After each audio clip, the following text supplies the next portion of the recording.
Welcome to the Commonwealth Matters. I'm your host, Richard Nelson. Does school choice destroy public education? This is precisely what teachers' unions have said about school choice initiatives in the Commonwealth of Kentucky. Joining us to talk further about school choice is Betsy DeVos, who was the 11th United States Secretary of Education. Secretary DeVos is an accomplished business leader and advocate for school choice. She served as chairwoman for both the American Federation of Children and the Michigan Republican Party. She's married to Dick DeVos, and they both have 4 children together and 10 grandchildren. She's also the author of the new book, Hostages No More: The Fight for Education Freedom and the Future of America's Children. Secretary DeVos, welcome to the program. Thanks so much, Richard. It's great to be with you.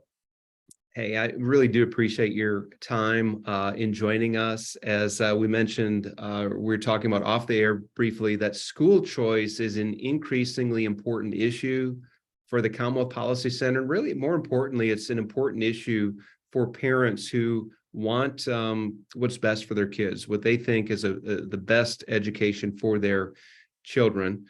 I think it's important to address some of the criticisms leveled towards you. Of course, you were the nation's highest education authority when you served as Secretary of Education just a couple years ago. But the education unions don't like you. That's no surprise. They don't like me either, and CPC either. But this is what David Patterson of the KEA said when you visited Kentucky in 2020. He said that she will push a political agenda, which is school choice, that has been proven disastrous in states and school systems all across the country. So I think it's helpful for listeners to hear in your own words what you believe about school choice. Well, Richard, education freedom, as I prefer to call school choice today, and we can talk about why with that expanded definition, but school choice and education freedom have been my passion for more than 3 decades. And before I ever went to Washington, I worked from state to state with leaders in every state to help them pass policies and advance policies that do empower families to make the best choice for their children's education. And it's not anti anything else. What it is pro-family, pro-child, recognizing that our one-size-fits-none school system has been failing way too many students for way too many years. And so this work has been ongoing. Many others have been, shoulder to shoulder with me in these past decades. And happily and encouragingly, the last couple of years have really shown the momentum around empowering families and kids in this way, because the pandemic really laid bare to all families the failings of a system that just wasn't working for kids. And many families, many parents didn't really realize it until they saw it firsthand in their living rooms or their kitchens as their kids tried to learn at a distance. So this is really an effort for and in favor of kids and ultimately our nation's future, because they do represent all of our future, and supportive of families, not buildings or systems, families and kids. Yeah, that's a really good distinction, and I want us to dig into that in just a few minutes. But to your point about school choice being embraced across the country, Kentucky is a school choice desert, if you will. States around us like Ohio, Indiana, West Virginia have recently passed expansive school choice options. I don't know if you've been involved there. Maybe you can come and help us in Kentucky, but we're not able to make headway. In fact, Educational Opportunities Account bill that our legislature passed 2 years ago was struck down by the state Supreme Court. And they've put us in a position, Secretary DeVos, where we essentially have to have a constitutional amendment if we're going to have any meaningful school choice. So I want to go to that amendment in particular and share with you what the teachers union are, what they're saying about it. It says this bill, referring to the Education Opportunities Account, is yet another attempt to strip funds from our already underfunded public schools to divert public tax dollars to private schools that are not required to be held to the same standards, regulations, and transparency for the use of public tax dollars as our public schools. The bill provides no oversight of private schools that would receive public tax dollars for funding and doesn't require private schools to administer and report state standardized testing, all of which is required by our public schools. Now, it was the teachers' unions that helped to strike down the EOA bill. But I want, if we could address some of the points that they're making here, just, I guess, beginning with the idea that this would divert public tax dollars away from public schools. The EOA, I don't know how familiar you are with that concept, but this is where generous donors are putting money into a nonprofit entity, and that entity distributes the resources to middle to lower socioeconomic students, parents who want options for their kids, and our state Supreme Court struck that down. So starting with that argument that it's diverting public tax dollars to private schools. I think the first thing to come back at that allegation or that criticism with is that, education is supposed to be about individual children, not about systems or buildings. And to characterize it as taking money away from one system to support another system is really, just a misnomer around what education dollars and education funding is supposed to do. We have seen tremendous uptake in support for this notion that the money that's already designated for kids' educations should actually follow that child. Yeah. And that is so much more, I think, logical. It's also so much more personal, recognizing again that every child is different and they have different learning styles and learning needs.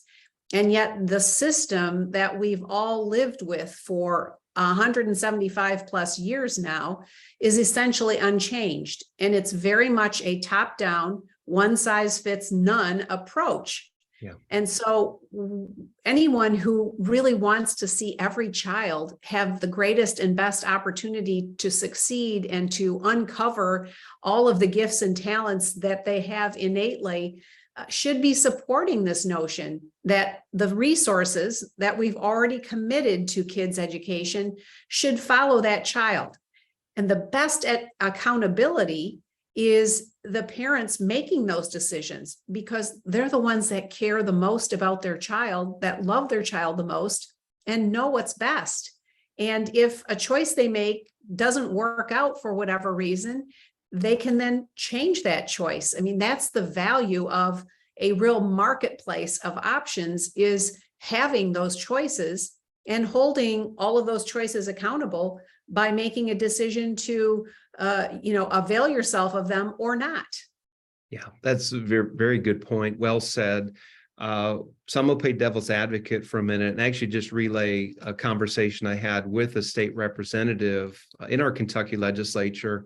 He's also a public school principal. He's the principal of an elementary school, very good school. They're performing at good levels, at above average levels academically.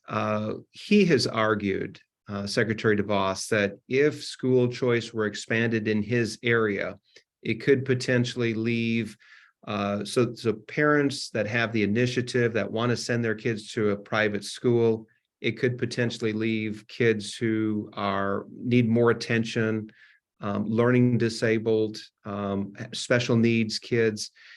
Now, how do you address that? What would be your response to something like that? Well, first of all, if the school that he's presiding over is doing a good job for its students, no one would elect to go somewhere else or do something else. And so you can't say on the one hand that everybody's going to leave and it's going to be a problem, and on the other hand say this is a really great school, because those are mutually exclusive. And so what I would say is having the states in which there have been choices for families over the longest period of time, And I generally like to cite Florida because their programs have been the broadest and available to the greatest number of students over the last number of years.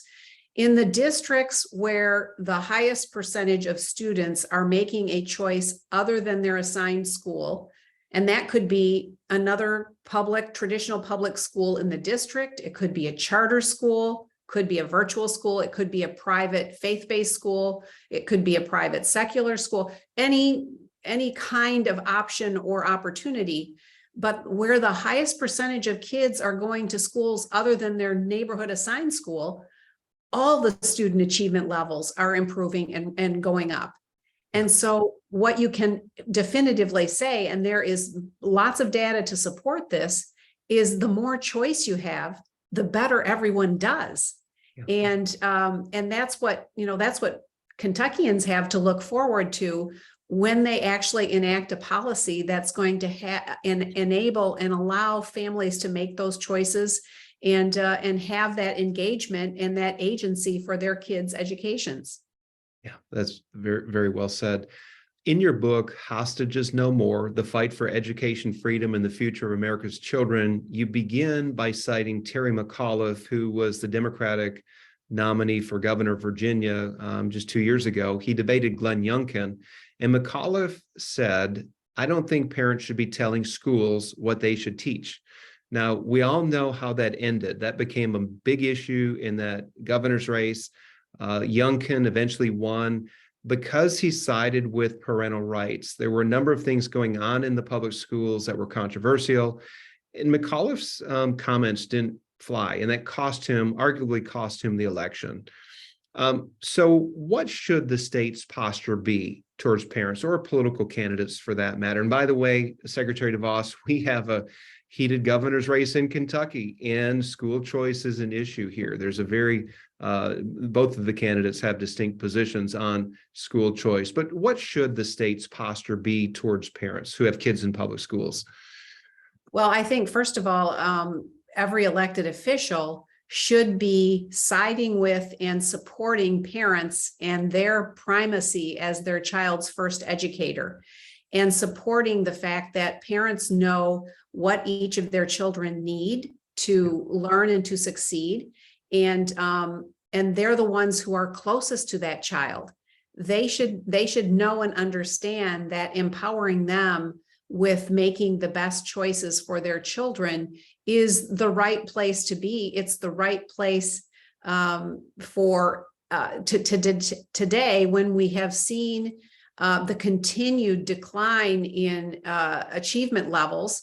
This was present well before the pandemic, but the pandemic hastened even more learning declines because of the way the system in all too many geographies handled it and kept kids out of school, out of the classroom for months, if not years on end. And so, I would hope that every elected official would have a posture that supports the family, not the systems. We know that the teachers' unions and all of their allies, they have been the tip of the spear in protecting a system that we all know today hasn't worked for millions and millions of kids.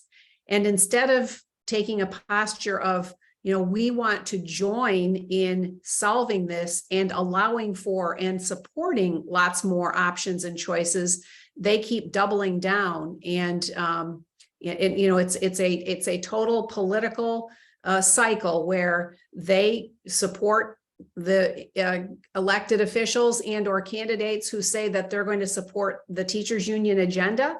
And it's a vicious cycle that keeps feeding itself.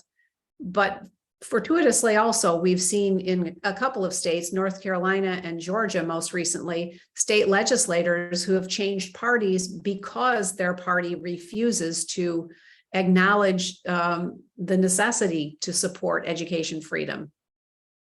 Very good. If you're just tuning in, you are listening to the Commonwealth Matters. I'm Richard Nelson, here with former Secretary of Education, Betsy DeVos. We're going to take a break and we'll be back in just a moment. Welcome back to the Commonwealth Matters. I'm Richard Nelson here with former Secretary of Education, Betsy DeVos, and we are talking about school choice. Secretary DeVos, just before the break, we were talking about the state's posture towards parents, that the state should support parents in their choice of what they think is best, the best educational fit for their child. And yet we've seen hostility towards parents, towards parental rights, towards parental concern over what's being taught in the classroom. I've got a family situation where my niece was in a classroom where they were promoting LGBT ideology. And actually a student, one of the fellow students in this high school, came out as transgender. It was a boy who began identifying as a girl, and was given a green light to use the restroom of the girls' restrooms in this high school. My sister had an issue with it. My brother-in-law had an issue. They had private conversations with the teacher, with the principal, and eventually they went to the school board. And in case after case, their concerns fell on deaf ears. And there were some other parents who voiced their opinion as well. But eventually, the school sided with this transgender student, and my sister and brother-in-law pulled my niece out of the public schools. We're seeing this happen across the country. Does it take situations like this as a wake-up call for parents to say, hey, what's going on? And then to learn that the schools are not really listening to them when they do express concerns?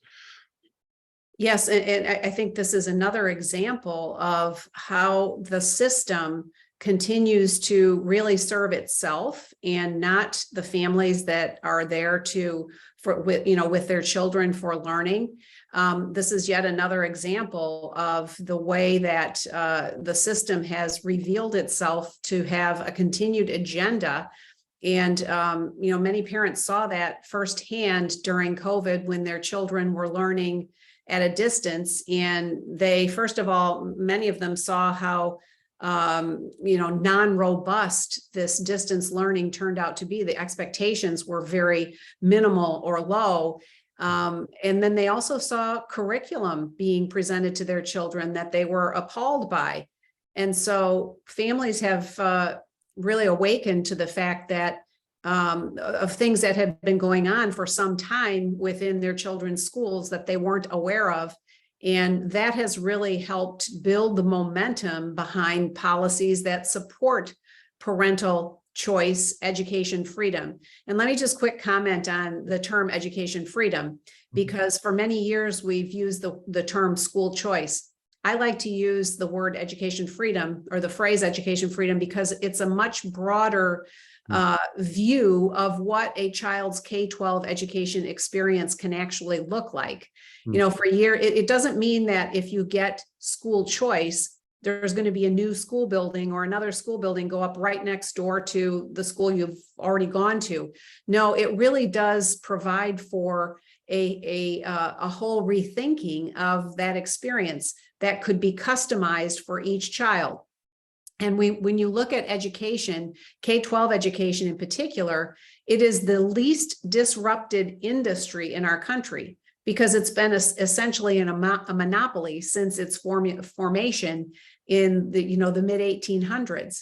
And now the move and the push to introduce a lot more creative thinking and approaches to how kids actually satisfy those K-12 learning years is being introduced across the country in states that have adopted these policies. And I think it's very exciting because, a child could really have a whole, whole new way of having those learning experiences, including perhaps staying for several classes in the school that they're assigned to, but perhaps wanting to supplement that with a couple of virtual classes or classes in another school education location that their school doesn't offer. It doesn't have to mean a wholesale change from one thing to another, but it can and will introduce a lot more innovation into K-12 learning.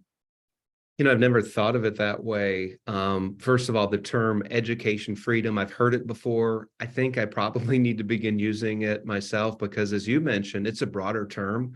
And in a day and age, Secretary DeVos, when we have so many options at our fingertips, I think of how the digital age that we're in has given us access to information that we didn't imagine having 15 years ago, 20 years ago. But the same should be true with our education. As you've said over and over, it is not a one size fits all. But there are so many different, as individuals, we have different interests and different abilities and different aptitudes. And with this technology and with the capability that the digital age affords us, it seems that, to your point, the public education is way behind, and our families are suffering, and our kids are suffering. If I could just add in, Go ahead. also, I think our great educators are suffering because they've been forced to be a part of a system where they can't really be creative in that system themselves. And I think during the pandemic, and not insignificant number of teachers were really frustrated with how their system was handling all of the lockdowns and so forth. And many of them started, joining with a small group of families and essentially starting a one-room schoolhouse for the 21st century. That's working for a lot of families. And I think we're going to see those kinds of settings really continue to grow and proliferate. And that's great for teachers. Education freedom is the best thing for great teachers as well. Yeah, very good point.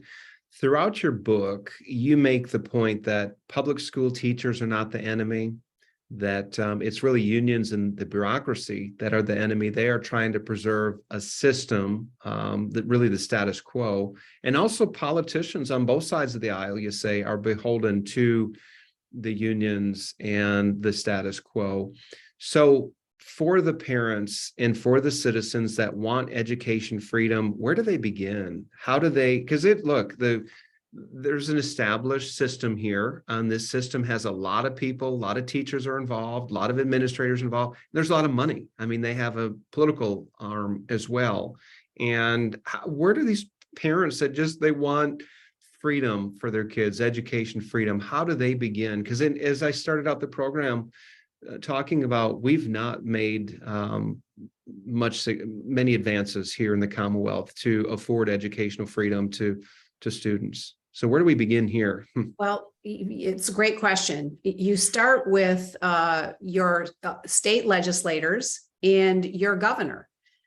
States is where the primary education policy is driven. And if you are intentional about wanting to help advance the notion, the reality of education freedom in Kentucky, check out who is serving in office today. Where do they stand on this? Will they support education freedom policies for you and your family? And if they will, support them, make sure they get reelected. If they won't, help find individuals who will and help them get elected to office. This is a winning issue, both policy-wise, because it's right for kids and families, and politically, it's a winning issue. This is a 70 to 75% issue across the country, no matter how you cut it. And it's really the politicians who had better wake up and realize this, or they will eventually not have a job anymore if they don't ultimately support this issue.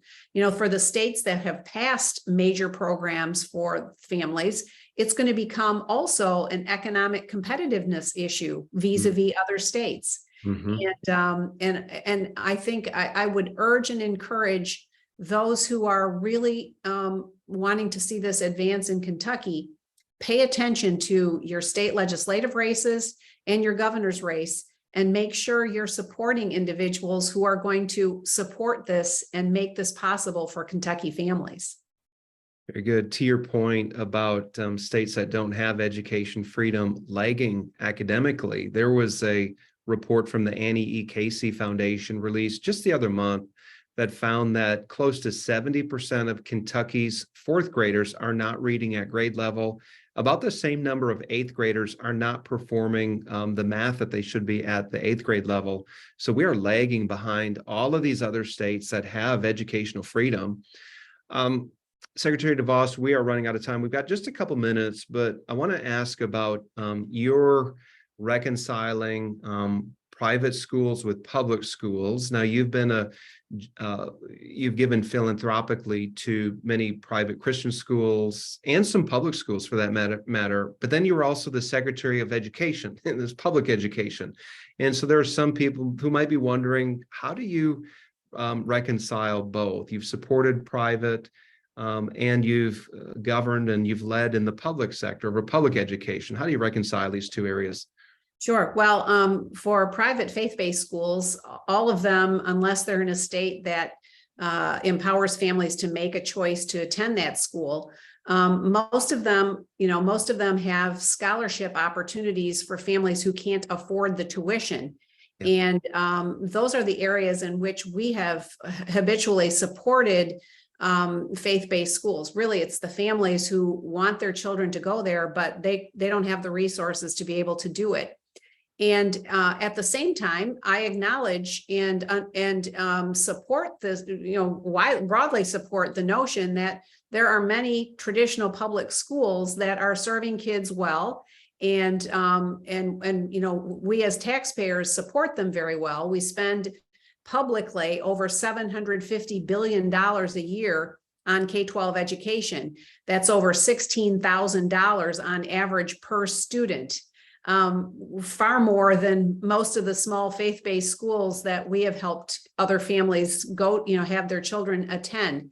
So what I support is a great education option for every child, and one that a family is able to make the decision for, not based on the fact that they can afford it. That's what got me involved with this to begin with, is I knew we were going to be able to send our children wherever we wanted to because we could afford it. But I have been fighting for those families who can't afford to make those decisions, but want to for their kids in the most passionate way possible. And so what we really need to be embracing is a whole plethora of options and choices that families are empowered to make for their children. Yeah, very well said. Secretary of Education, Betsy DeVos, thank you so much for joining us. Thank you for leading the fight on educational freedom. And we're going to do our best to work for educational freedom constitutional amendment here in the Commonwealth next year. We may be calling on you to give us some pointers and to help us out. I think the idea of freedom for parents to decide what's best for their children, and to just and for the state to acknowledge our individuality and to afford different options. I think it resonates well. As you said, it's a 75% issue across the country. We just need to, I think, just make some initial steps, get over some of these initial hurdles to move us in the right direction. But thank you again so much for joining us. God bless you, and you keep up the good work. Thanks so much, Richard, and all the best to you and Kentuckians. I will be there to help you in your battle however I can. All right. Thank you.